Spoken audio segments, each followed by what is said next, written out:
नमस्कार मित्रांनो सध्या राज्यात ठिकठिकाणी पावसाने धुमाकूळ घातला असून मागील 3-4 दिवसांपासून जोरदार पाऊस सुरू आहे. गणेशोत्सवात पाऊस पुन्हा एकदा सक्रिय झालेला आहे. आज 9 सप्टेंबरला हवामान विभागाने काही जिल्ह्यांना महत्त्वाचा इशाराही दिलेला आहे. विजांच्या कडकडाटासह वादळी वाऱ्याचा पाऊस होणार असल्याचा अंदाज वर्तवण्यात आलेला आहे. मित्रांनो, आपल्या चॅनलवर नवीन असाल तर चॅनलला सबस्क्राईब करा. महाराष्ट्रात आता पुन्हा एकदा पावसाचा जोर वाढलेला आहे. हवामान विभागाने मुसळधार ते अतिमुसळधार पावसाचा इशारा देण्यात आलेला आहे. बंगालच्या उपसागरात निर्माण झालेला कमी दाबाचा पट्टा आता अधिक तीव्र झालेला आहे. याचा परिणाम राज्यातील अनेक भागांमध्ये पुढील 24 तासात होऊ शकतो. यामुळे IMDने सतर्कतेचा इशारा दिलेला आहे.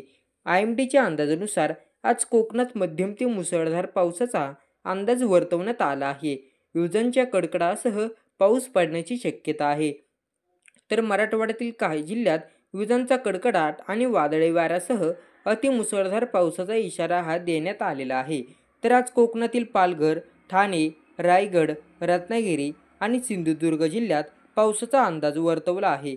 तर मध्य महाराष्ट्राच्या नाशिक, पुणे, सातारा, कोल्हापूर या जिल्ह्यात पावसाच्या सरी कोसळणार आहे.